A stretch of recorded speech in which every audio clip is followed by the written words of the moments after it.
Loitering is a crime, and you've been standing here way too long. Officer Derek Hutchins snaps handcuffs onto a black man in a gray suit who just bought a toy and was loading it into his Mercedes. The crowd records as Hutchins arrests him for standing by his own car, for shopping while black in a neighborhood where his skin color makes him automatically suspicious. At the booking desk, Sergeant Linda Hayes asks for identification. The man reaches into his jacket with cuffed hands, pulls out his wallet, and produces a black and gold card. Hayes looks at it.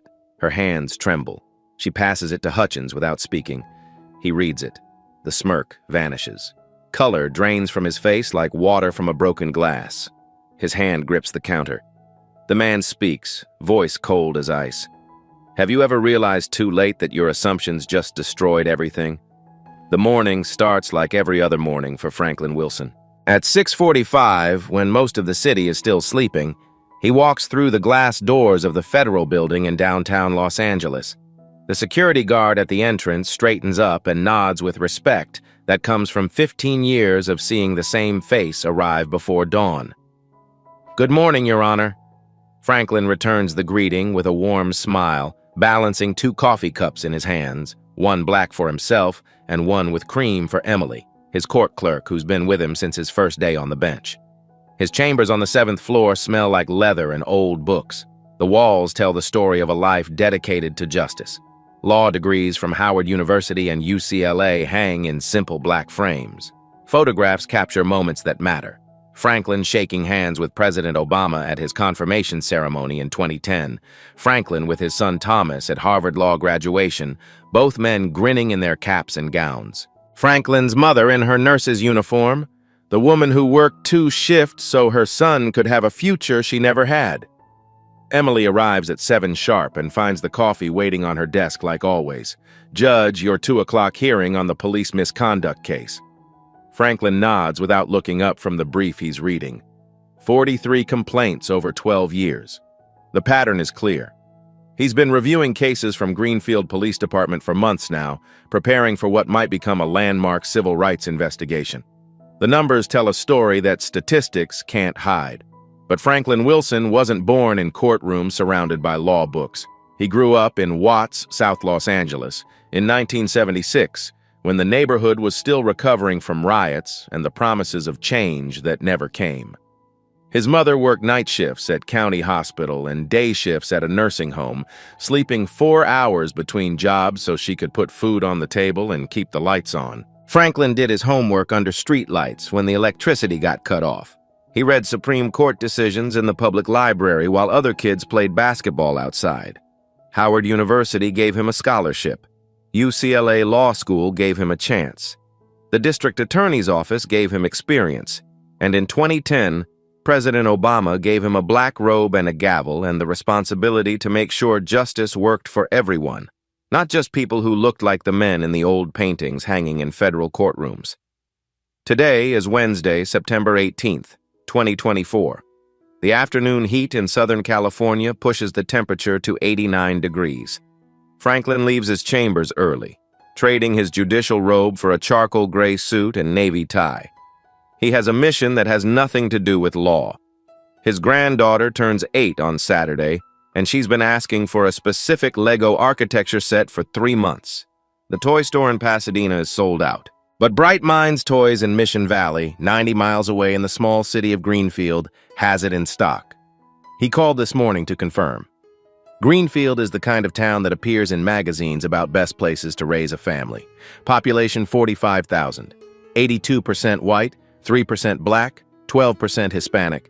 Median income $95,000 a year. Main Street has American flags on every lamppost and mom-and-pop shops with signs that say, "Support our police." The houses have perfect lawns. The schools have perfect test scores. Everything is clean and quiet and safe, which is code for everyone looks the same and thinks the same, and anyone different is automatically suspicious. The Greenfield Police Department has 68 officers. 64 of them are white. 23 formal complaints about racial profiling have been filed in the past 5 years. Not a single officer has been disciplined. The new chief, Patricia Morrison, took the job 6 months ago promising reform. But promises are easy and change is hard, and Franklin knows from the case files on his desk that the culture of this department runs deep as concrete. He doesn't know it yet, but in 2 hours, he'll become evidence in his own case. Franklin's Mercedes pulls into the parking lot of Mission Valley Shopping Center at 3:45 in the afternoon.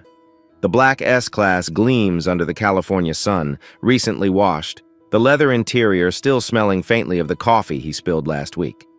He parks directly in front of Bright Minds Toys, checking his watch. 30 minutes before closing. Plenty of time. He steps out of the car in his gray suit, the fabric tailored perfectly to his frame. His navy tie is still knotted from court. His Oxford leather shoes reflect the sunlight. He carries his wallet, his phone, his keys. A professional man on a simple errand. Nothing unusual, nothing threatening. Just a grandfather buying a gift for a child he loves. But 2 blocks away, Unit 23 of the Greenfield Police Department is making its routine patrol. Officer Derek Hutchins drives while Officer Maria Santos rides passenger. Hutchins is 34 with 8 years on the force and a reputation among the Hispanic and black communities as someone who sees crime in skin color. Santos is 29, 6 months out of the academy, still learning that staying quiet is easier than speaking up. Hutchins slows the patrol car as they pass the shopping center. His eyes lock onto Franklin. "Hey, Santos, check that out." Santos looks. "What?" Hutchins gestures with his chin. "Black guy. Nice car. This neighborhood.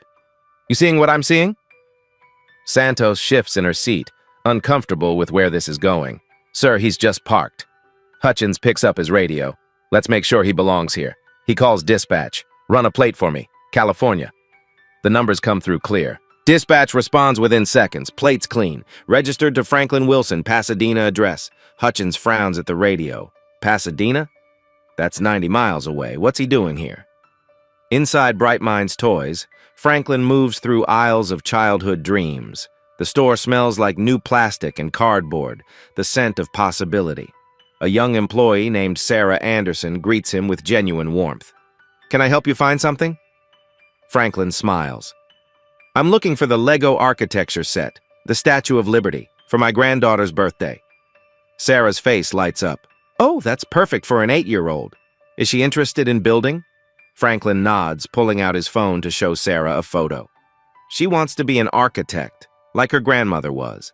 They talk for 15 minutes about the gift, about children and dreams, about how the best presents inspire futures. Sarah wraps the box carefully, adding extra tissue paper because she can tell this grandfather cares about the details. Franklin pays with his credit card. $180.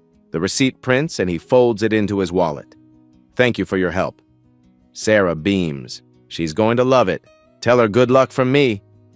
Franklin walks out at 4:06 carrying the bag with both hands. His phone rings as he reaches his car. Thomas, his son. "Dad, how's the shopping? Got the Lego set. She'll be thrilled." Thomas's voice carries a note of concern. "Be safe out there. That area's, you know." Franklin chuckles, the sound deep and warm. "Son, I've been doing this for 58 years. I'll be fine." He places the toy bag on the passenger seat and is reaching for his door handle when blue and red lights flash in his peripheral vision. The patrol car pulls in behind him at an angle, blocking his exit. 2 officers emerge. Franklin's hand freezes on the door. He doesn't move, doesn't flee, doesn't give them any reason except the one they already have. Hutchins' voice cuts across the parking lot. "Sir, step away from the vehicle." Franklin turns slowly, his movements deliberate and visible. "Good afternoon, officer. Is there a problem?" Hutchins takes 3 steps closer, hand resting near his weapon. "I said step away from the vehicle. Hands where I can see them." Franklin releases the door handle and raises both hands to shoulder height, palms open, fingers spread. He takes 2 careful steps backward. His face remains calm, but his mind is already working, already documenting, already building the case that these officers don't yet know they're creating against themselves. "What are you doing in this area?" Hutchins circles around the Mercedes like a predator assessing prey. Franklin keeps his voice level and polite. "I just finished shopping, officer, at Bright Minds Toys." He gestures carefully toward the bag visible through the window. "Where do you live?" "Pasadena." Hutchins stops circling. "That's a long way from here. Why this store?" Franklin maintains eye contact. "They have a specific Lego set my granddaughter wanted." "Is there a law against shopping?" The question hangs in the air.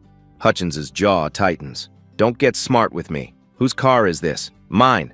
Registration and license." Franklin keeps his hands visible. May I reach for my wallet? It's in my inside jacket pocket. Hutchins' hand moves closer to his gun. Slowly. Very slowly. Santos stands off to the side, watching, her discomfort growing but her voice staying silent. Derek, he's cooperating. Hutchins shoots her a sharp look. Santos, secure the perimeter. Franklin moves in slow motion, reaching into his jacket. His fingers find the leather wallet. He pulls it out and extends it toward Hutchins, who snatches it and examines the driver's license. California. Franklin Wilson. The photo matches. The address matches what dispatch said. This car's registered to you? Yes, officer. As dispatch confirmed. Hutchins holds the license up to the light as if searching for forgery. How does a guy from Pasadena afford a car like this? Franklin pauses before answering, choosing his words with the precision of someone who's spent decades in courtrooms. I work hard, like many Americans. What do you do for work? I work in law. Hutchins scoffs. Law? Like a lawyer? Something like that. The officer's eyes narrow. You got any warrants I should know about? No, officer, no warrants, no criminal record. A small crowd is forming now. 4 shoppers have stopped to watch. A woman in yoga pants pulls out her phone and starts recording. The scene is familiar to anyone who's paid attention to the news for the past decade. A black man, a white cop, hands up, tension rising. Hutchins notices the crowd and his tone shifts, becoming more official, more aggressive. How long have you been parked here? About 20 minutes total. 15 inside the store, 5 at my vehicle. Hutchins nods as if Franklin just confirmed a crime. That's loitering. Franklin's eyebrow raises slightly, the first crack in his composed exterior. I'm sorry. City Ordinance 14-5. No parking for non-commercial purposes exceeding 15 minutes without store validation. Officer, I have a receipt. I'm a paying customer. Let me see it. Franklin reaches toward the car. Stop. Hutchins' hand goes to his weapon. What are you reaching for? The receipt. You asked for it. Hutchins looks at Santos. Santos, check that bag. The younger officer approaches the Mercedes and opens the passenger door. She pulls out the Bright Minds bag and looks inside. It's just a toy, Derek. Lego box. Receipt says 4:04 p.m., 7 minutes ago. Hutchins ignores her completely. Bright Minds closes at 4:30. You're not shopping anymore. You're loitering. Franklin takes a slow breath, the kind that comes before difficult decisions. Officer Hutchins. He reads the name tag clearly visible on the uniform. How do you know my name? It's on your uniform. Officer Hutchins, I've broken no laws. I'd like to leave now. You'll leave when I say you can leave. Am I being detained? You're being investigated for suspicious activity. Based on what probable cause? Hutchins steps closer, close enough that Franklin can smell the coffee on his breath. Based on you not fitting in this neighborhood. Based on you giving me attitude. Based on me saying so. The words are a dare, a challenge, an abuse of power so blatant that the woman with the phone camera gasps. Franklin remains perfectly still. Turn around, hands on the car. Officer, this is now. The crowd has grown to a dozen people. Multiple phones are recording. A man in a business suit shakes his head. A teenage girl whispers to her mother. This is wrong. But no one intervenes. No one steps forward. Because the uniform carries authority even when the authority is wrong. Franklin makes his choice. He could argue. He could resist. He could demand a supervisor. But instead, he slowly turns and places his hands flat on the roof of his Mercedes. The metal is hot from the sun, burning against his palms. His mind is calculating every violation, every illegal step, every word that will matter later. He's not scared. He's documenting, building evidence, waiting for the moment when these officers realize exactly who they're dealing with. That moment is coming, but not yet. Hutchins' hands are not gentle. The pat-down is aggressive, rough, designed to humiliate rather than secure. His palms slam against Franklin's shoulders with unnecessary force, then down his back, his sides, his waist. Each touch is a violation wrapped in the excuse of procedure. Franklin winces but makes no sound. He's endured worse. He's seen worse. He knows this is theater, a performance of dominance for the growing crowd. You got anything on you I should know about? Drugs? Weapons? No, officer.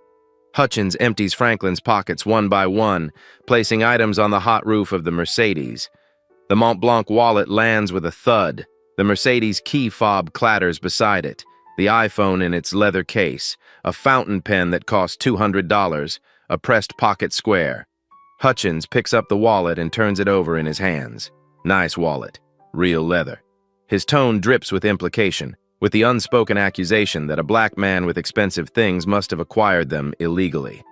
Without asking permission, Hutchins flips the wallet open. Franklin's jaw tightens, but he says nothing. Inside, the contents of a successful life are laid bare. $340 in cash, crisp 20s fresh from the ATM. 4 credit cards, including a Black American Express that catches the light. Insurance cards, photos of smiling grandchildren, business cards with embossed text. And in a separate compartment, face down and unnoticed, a black and gold federal identification card that would end this interaction immediately if only Hutchins bothered to look carefully. That's a lot of cash. Where'd you get it? ATM. Is that illegal now? Hutchins's face hardens. Drug dealers carry a lot of cash.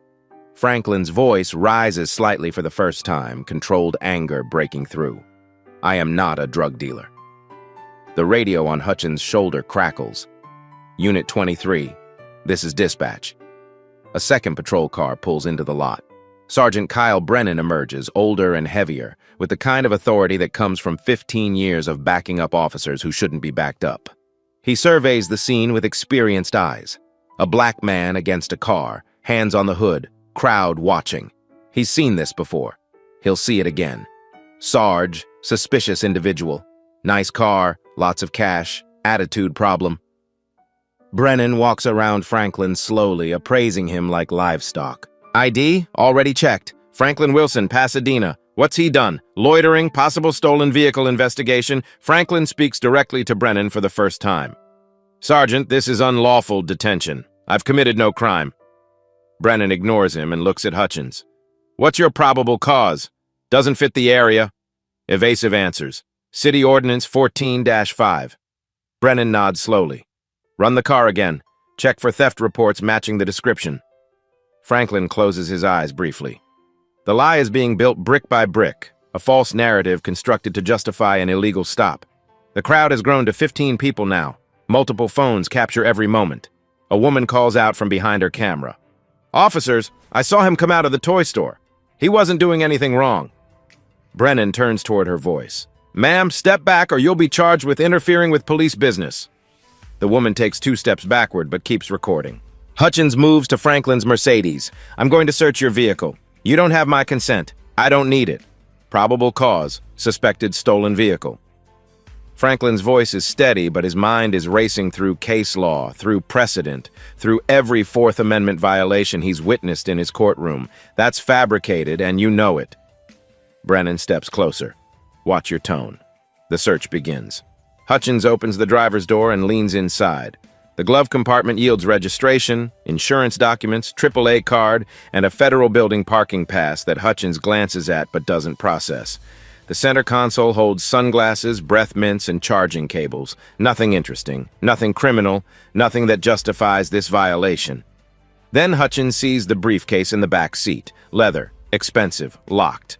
What's in the briefcase? Legal documents. Confidential. Open it. No. Attorney-client privilege. Hutchins smirks. You said you work in law, not that you're a lawyer. Franklin doesn't correct him, doesn't explain. Lets the officer continue digging his own grave. Hutchins jimmies the lock with his baton. The brass clasp breaks with a snap. Inside the briefcase, the evidence of Franklin's real life sits waiting. Case files with federal court headers in bold print across the top. Legal pads covered in Franklin's handwriting. Law books with sticky notes marking important precedents. A folder labeled in red letters, Confidential United States v. Greenfield PD. Hutchins flips through the papers quickly, not really reading, not understanding what he's looking at. One document slips out and falls to the ground. Santos picks it up. The header reads, Federal Court of Appeals, 9th Circuit. Derek, maybe we should. Hutchins cuts her off. Santos, I said, secure the perimeter. Brennan leans against the Mercedes, arms crossed. Mr. Wilson, you need to understand something. We keep this town safe. When someone who doesn't belong shows up acting suspicious. Franklin interrupts, his voice sharp. Doesn't belong? Because I'm black? Brennan doesn't flinch. Don't play that card. Because you're from out of town. Because you're being evasive. Shopping is evasive. Hutchins slams the car door. You were casing the area. I was buying a Lego set. Sure you were. The radio crackles again.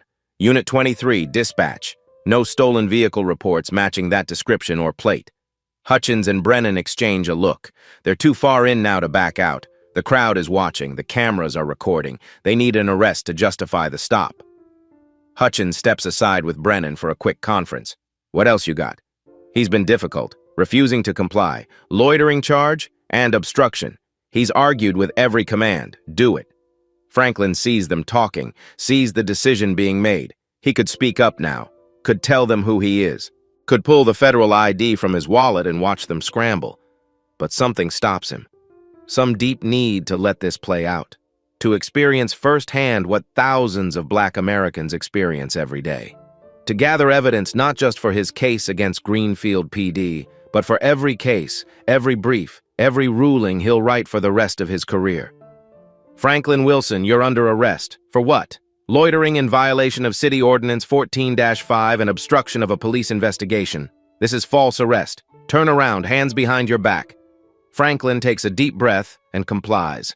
The handcuffs come out, silver metal glinting in the afternoon sun. They close around his wrists with two sharp clicks. Too tight. The metal bites into skin. Those are too tight. They're fine. Hutchins recites the Miranda warning in a monotone rush, words he's said 1,000 times, words that have lost all meaning through repetition. You have the right to remain silent. Anything you say can and will be used against you in a court of law. You have the right to an attorney.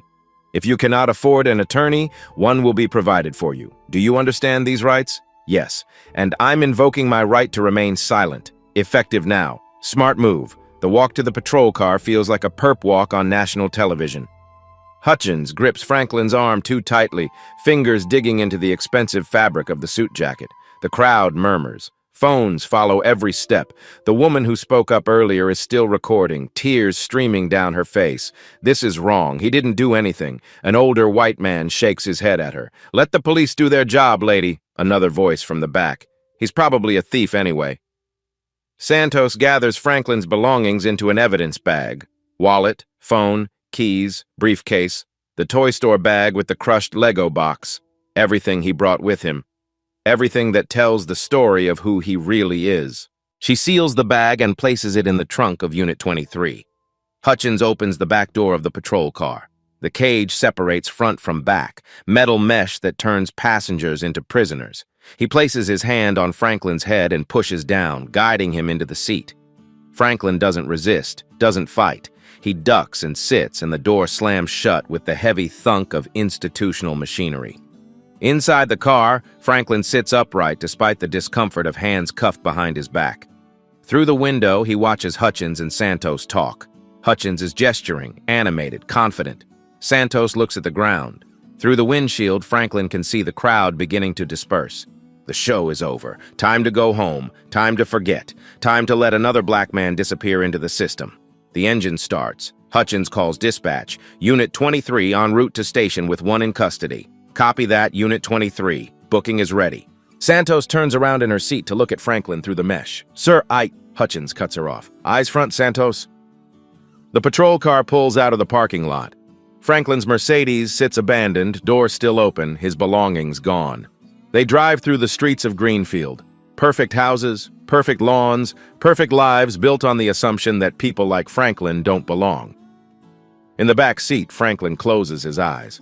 Not in defeat, not in fear, in preparation. He's counting the minutes, calculating the timeline, building the case in his mind. He's processed 200 criminal cases in his 15 years on the bench. He knows exactly what happens next. He knows the booking procedure. He knows when they'll ask for identification. He knows the precise moment when everything will change. And these officers have no idea what's coming. Greenfield Police Department sits on Maple Street, a low brick building with an American flag out front. Unit 23 pulls into the Sally Port at 4:33 p.m. Hutchins opens the back door, and Franklin steps out with hands still cuffed, his suit wrinkled but his dignity intact. Inside, fluorescent lights hum overhead. The booking desk sits behind bulletproof glass. Sergeant Linda Hayes, 51 and the only Black sergeant in the department, looks up as they enter. Her eyes widen when she sees Franklin. Something in his bearing tells her this is different. Derek, who's this? Loitering and obstruction, booking him. Hayes looks at Franklin directly. Sir, your name? I'm invoking my right to remain silent. I want to make a phone call. After booking. Name? Hutchins steps forward. Franklin Wilson, from Pasadena. Hayes begins paperwork, typing information into the system. Hutchins dumps the evidence bag onto the counter. Wallet, phone, keys, briefcase, the crushed toy store bag. Hayes catalogs each item, writing descriptions. She reaches for the wallet and opens it to verify identification. Driver's license, credit cards, insurance cards, photos. Then her fingers stop. In a separate compartment, she finds a card different from the others. Heavier stock, black with gold embossing, an eagle seal pressed into the surface. Hayes pulls it out slowly. Her hands begin trembling as she reads. United States District Court, Southern District of California. Below that, the Honorable Franklin J. Wilson, federal judge. The photo matches the man in handcuffs. Oh my God. The words come out as a whisper. Hutchins is filling out paperwork. What? Hayes holds up the card with shaking fingers, unable to speak. Derek, do you know who this is? Hutchins takes the card. His eyes scan the text once, twice. His face transforms. Confusion, recognition, terror. The healthy tan drains away, replaced by sickly gray-white. That's not, he stammers. That can't be real. Franklin's voice cuts through the room like ice. Oh, it's very possible. Santos appears in the doorway and gasps. Hayes stands up, chair rolling backward. You arrested a federal judge? Hutchins' confidence shatters. He didn't say. Franklin's eyes are cold steel. You didn't ask. You assumed. Sergeant Hayes, uncuff me now. Hayes fumbles for keys. Yes, Your Honor, I'm so sorry. Hutchins steps forward weakly. Wait, we still have charges. Franklin turns his full attention to Hutchins. Officer Hutchins, you will be silent. The handcuffs come off. Franklin rubs his wrists where red marks show. He rolls his shoulders. Sergeant Hayes, I'm invoking my phone call. Now. Of course, Your Honor. Use my desk phone. Franklin dials from memory. 9th Circuit Court of Appeals. This is Judge Wilson. Connect me to Chief Judge Holmes. Emergency. Brief hold. Then a woman's voice. Franklin, what's wrong? Margaret, I'm at Greenfield PD. I've been falsely arrested. Call the U.S. Attorney's Office, Civil Rights Division, and Chief Morrison. Are you hurt? I'm fine. But this department has a problem. He hangs up. Brennan rushes in and stops dead seeing Franklin free, the federal ID on Hayes' desk. The color drains from his face. Sarge, I didn't know. Franklin cuts him off. I shouldn't have to. A black man shopping is not probable cause. Your Honor, there's been a misunderstanding. No misunderstanding. A violation of my Fourth Amendment rights, recorded by multiple witnesses. Hayes speaks quietly. Your Honor, there's body cam footage. I know. I want it preserved. All of it. Yes, sir. I want the names of all officers involved. Hayes writes. Derek Hutchins, 2843. Kyle Brennan, 1923. Maria Santos, 3106. And I want Officer Santos in here. Santos enters, terrified. Franklin's voice softens. Officer Santos, you're not in trouble. Sir? You hesitated. I saw it. You questioned Hutchins. You were uncomfortable. I didn't know what to do. You're going to write a report. Everything you saw. The truth. Yes, Your Honor. And you're going to do the right thing from now on. Yes, sir. Franklin addresses the room. This is what happens when you judge by skin color instead of character. When you abuse power given to protect and serve. Hutchins stares at the floor. Brennan sweats through his uniform. I'm leaving now with my belongings. You will not charge me. And I'm filing formal complaints with the city, state, and federal government. The door bursts open. Chief Patricia Morrison enters, face flushed. What the hell happened here? Franklin faces her directly. Chief Morrison, your officers racially profiled and falsely arrested a federal judge. Morrison's eyes take in everyone's faces. Your Honor, save it. We'll talk officially with lawyers present. Officers Hutchins and Brennan, my office now. They leave, heads down, careers ending with every step. Hayes hands Franklin his belongings. Phone showing 14 missed calls, keys, briefcase, the crushed toy store bag. He looks at it and sighs. Your Honor, I'm so deeply sorry. Hayes has tears in her eyes. Sergeant Hayes, you did your job correctly. You caught the error. Thank you. Franklin walks toward the door, a free man who should never have been arrested. The power has shifted, and everyone knows what comes next will change everything. Chief Morrison's office is small and cluttered with plaques and framed photos. She sits behind her desk while Franklin stands, refusing the offered chair. Hutchins and Brennan stand against the wall like children called to the principal's office. Your Honor, on behalf of Greenfield PD, I offer our sincerest apologies. Morrison's voice is formal, rehearsed. Franklin's response is immediate. I don't want apologies. I want accountability. Morrison nods. Understood. These officers will face discipline. Discipline? They violated federal civil rights. Hutchins steps forward, desperate. Your Honor, I made a mistake. I didn't know. Franklin turns to face him. You didn't know because you didn't care. You saw a black man and made assumptions. I was just doing my job. Your job is to serve and protect, not to harass and humiliate. Brennan tries his defense. Sir, you could have identified yourself earlier. Franklin's stare is ice. Could have. I showed my license. You ran my plates. You searched my briefcase full of federal court documents. You didn't look because you didn't want to see. Brennan falls silent. And Sergeant, you backed illegal actions. That's complicity.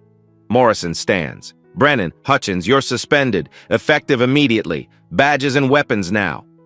Hutchins's face crumbles. Chief, no, please. This will ruin my career. Franklin's voice is quiet but deadly. You should have thought about that before you handcuffed an innocent man. Morrison points to the door. Get out. Don't speak to anyone. They leave, badges clinking on the desk, careers ending with each step. Morrison waits until they're gone. Your Honor, how can we make this right? You can't, but you can make sure it doesn't happen again. I've been trying to reform this department. I inherited. Franklin cuts her off.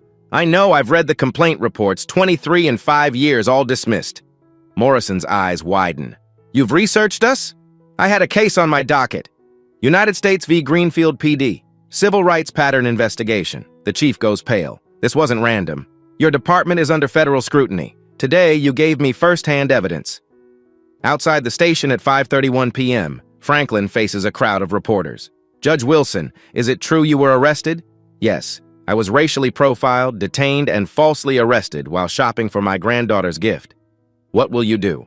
I will pursue every legal avenue. This isn't about me. It's about thousands of black Americans who experience this every day without a federal ID to save them. The video hits social media within minutes. Witness footage uploads everywhere. Within 2 hours, 500,000 views. Within 12 hours, 3.2 million. Hashtags trend, Judge Wilson, driving while black, Greenfield PD. Comments explode. If this happens to a federal judge, imagine regular people. Fire those cops. This is America. Cable news picks it up by 6 p.m. CNN breaks in. Federal judge arrested while shopping. Fox follows. Judge claims racial profiling. MSNBC goes live. Another DWB case. Franklin's face appears across split screens nationwide. Greenfield PD issues a statement at 8 p.m. We are conducting a thorough investigation. We take allegations seriously. Officers placed on administrative leave. The comments roast them. Too late. Fire them. Sue. Protesters gather by nightfall holding signs. Justice for Judge Wilson. End racial profiling. At 10 p.m., Franklin sits home in Pasadena. Every channel shows his face. His phone rings constantly. Grace, his wife, sits beside him. Franklin, are you sure? The attention, the stress? Franklin looks at her, then at the crushed toy bag on the table. Grace, if I don't fight, who will? I have the platform. I have the power. I have to use it. She nods and hugs him. He picks up the bag, looks at the damaged Lego box inside, thinking about his granddaughter, about how a simple shopping trip became evidence, about all the people who don't get viral videos or justice. 1 week after the arrest, federal investigators arrive in Greenfield. The DOJ Civil Rights Division sends attorney Sarah Bennett, a prosecutor with 15 years of experience, dismantling corrupt police departments. She sets up in a conference room at City Hall and begins interviewing witnesses. The toy store employee Sarah Anderson sits across from her, hands folded nervously. He was the nicest customer. So polite. I can't believe they arrested him. Bennett takes notes. The woman who filmed the arrest comes next. They treated him like a criminal for existing, for being black in the wrong place. Officer Santos is the key witness. She sits in the interview room for 3 hours, her testimony recorded and transcribed. Hutchins said he doesn't fit the neighborhood. That was the whole reason we stopped him. Bennett leans forward. Those were his exact words. Santos nods. I knew it was wrong. I should have said something. I was scared. Bennett's voice is gentle but firm. You're saying it now. That matters. The body cam footage is released to the media through a public records request. 29 minutes of video that tells the entire story.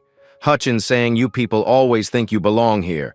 Hutchins asking how does a guy like you afford this car? The rough pat down. Franklin staying calm throughout. The moment he says those are too tight and Hutchins ignores him. Cable news plays it on loop. A former police chief appears on CNN. This is textbook racial profiling. Every single step was a constitutional violation, a civil rights attorney adds. The officers had no probable cause from the beginning. This was bias wearing a badge. The DOJ pulls Hutchins's and Brennan's personnel files. The pattern is undeniable. Hutchins has 11 complaints over 8 years, 9 from Black or Hispanic citizens, all dismissed by internal affairs, excessive force, discourtesy, unlawful detention. The complaints tell stories. A Hispanic man pulled over 6 times in 1 year, never cited. A Black teenager stopped for walking home from school. A family harassed during a traffic stop because their car looked too expensive. Brennan's file shows 8 complaints over 15 years. 5 for racial profiling, 3 for excessive force. Every complaint shows the same pattern. He backs up junior officers making illegal stops. He provides cover. He writes reports that justify the unjustifiable, the blue wall of silence personified. Bennett's report goes to Washington.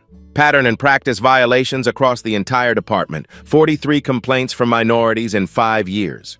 0 officers disciplined, 0 accountability, 0 consequences until a federal judge became the victim. The Greenfield City Council calls an emergency meeting. The chambers are packed with protesters, media, and angry residents. One by one, citizens approach the microphone. A Hispanic man speaks first. Hutchins pulled me over 6 times in 2 years. No tickets, just harassment, making me feel like I don't belong in my own town. A Black woman is next. My son was stopped for looking suspicious in his own neighborhood.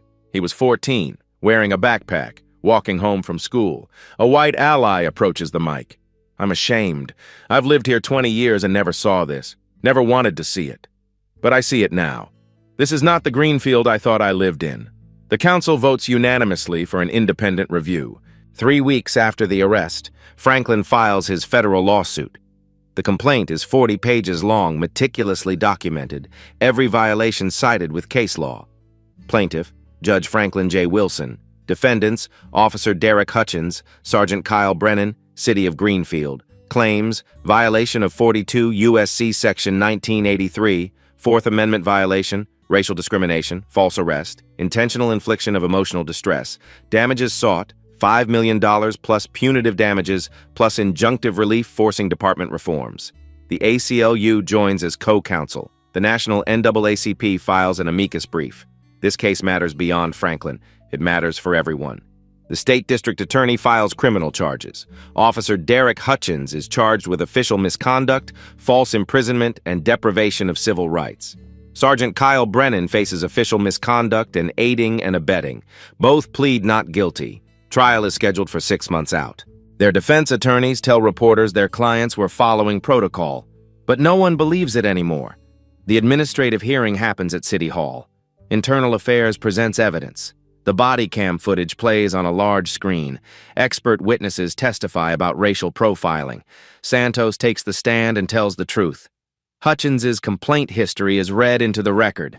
The hearing officer deliberates for 1 hour. Guilty of misconduct, both officers. Recommendation, termination.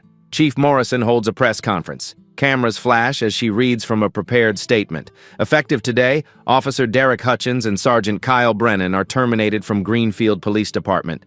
Their actions were inexcusable. They violated their oath. They violated public trust. They violated Judge Wilson's civil rights. We will implement mandatory bias training, body cam enforcement, and community oversight boards. Outside, protesters cheer. But some voices shout too late and systemic racism because words without action mean nothing. The criminal trial begins 6 months later. State of California versus Derek Hutchins and Kyle Brennan. The prosecutor shows the body cam footage to the jury. Witness after witness testifies. Expert witnesses explain how every action violated procedure and law. The defense argues good faith mistake. The prosecutor destroys that argument. There was no good faith. There was only bias. Franklin takes the stand on day 4. He wears the same gray suit from that day, now cleaned and pressed. He tells his story in a calm voice. I've spent my career believing in the justice system. That day, I saw how it fails people who look like me. If I didn't have a federal ID, I'd be another statistic. Another black man with an arrest record for doing nothing. The jury deliberates for 4 hours, guilty on all counts, both defendants. The courtroom erupts. Sentencing comes 2 weeks later. Hutchins receives 18 months in county jail, 3 years probation, and a $25,000 fine. Brennan gets 12 months, 3 years probation, and $15,000. Both are barred from law enforcement for life. The federal civil case settles 9 months after the arrest. The city's insurance company knows they can't win at trial. Settlement terms, $4.2 million to Franklin, who immediately donates it to the ACLU and racial justice organizations. A consent decree placing Greenfield PD under federal oversight for 5 years. Mandatory reforms including bias training every 6 months, body cams with automatic upload, civilian review board with subpoena power, officer complaint histories made public, and community policing initiatives. Franklin makes a statement to the press. This isn't about money, it's about change, making sure this never happens again. Making sure the next black man who shops in Greenfield doesn't need a federal ID to be treated with dignity. The department transforms slowly. 14 officers resign rather than face reform. 6 are retrained or reassigned. 8 new officers are hired, including 4 people of color. Santos is promoted to training coordinator, teaching new recruits about bias and constitutional rights. 18 months later, complaints drop 73%. Community trust increases. Greenfield becomes a model for reform, proof that change is possible when consequences are real. 1 year after the arrest, Franklin sits in his chambers writing an opinion on another police misconduct case. The downtown Los Angeles skyline stretches beyond his window, glass towers catching the afternoon sun. A knock on the door. Thomas enters carrying coffee. "Dad, I saw your quote in the Times today." "Which one?" "About the Greenfield case. Justice delayed is justice denied, but justice delivered is a lesson for all." Franklin smiles. "The reforms are working. Greenfield PD is a model now." "One department," Franklin says quietly. "Thousands more to go." He opens his desk drawer and pulls out the Lego architecture set. The box is still slightly crushed from that day. The memory surfaces like a photograph. His granddaughter's 8th birthday party 3 days after the arrest. "Grandpa, why is the box damaged?" "It went on a difficult journey," he told her. "But it made it home, just like Grandpa." She hugged him so tight he could barely breathe. The Lego Statue of Liberty sits completed on his bookshelf now, a reminder that even broken things can be made whole. 6 months after the trial, Franklin testified before the Senate Judiciary Committee. The hearing room was packed with cameras and senators and citizens who'd traveled from across the country to witness it. Senator Reynolds asked the question everyone was thinking. "Judge Wilson, what would have happened if you weren't a federal judge?" Franklin's answer was immediate.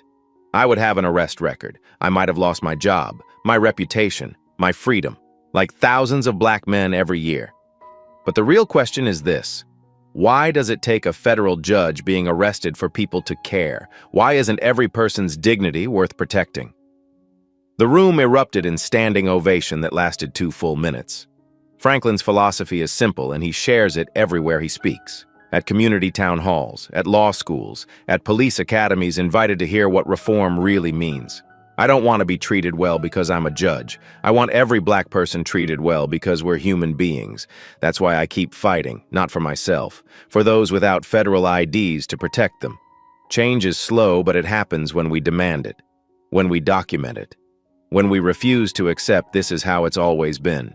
The statistics appear on screen as Franklin speaks directly to camera. Black Americans are 3 times more likely to be stopped by police.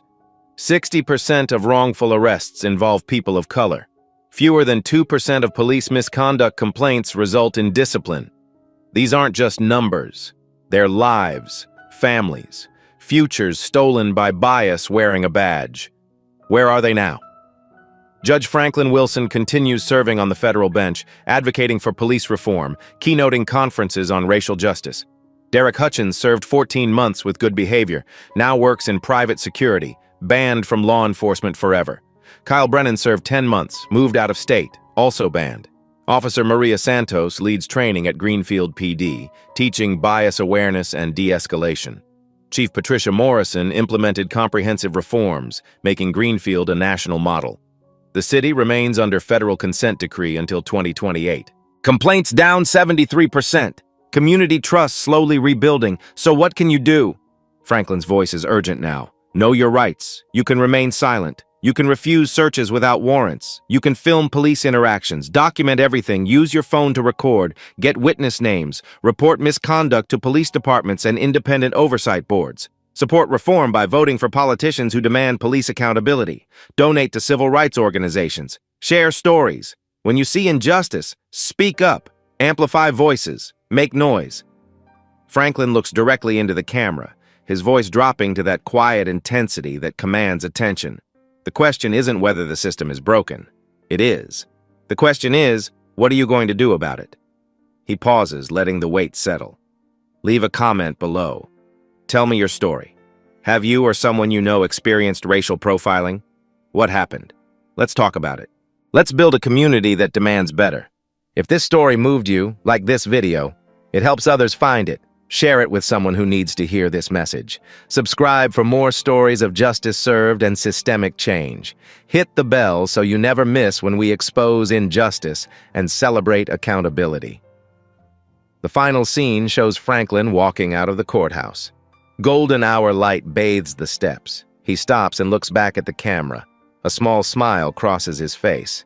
Change is coming, because people like you refuse to stay silent. The screen fades to black. White text appears. Justice is not a spectator sport.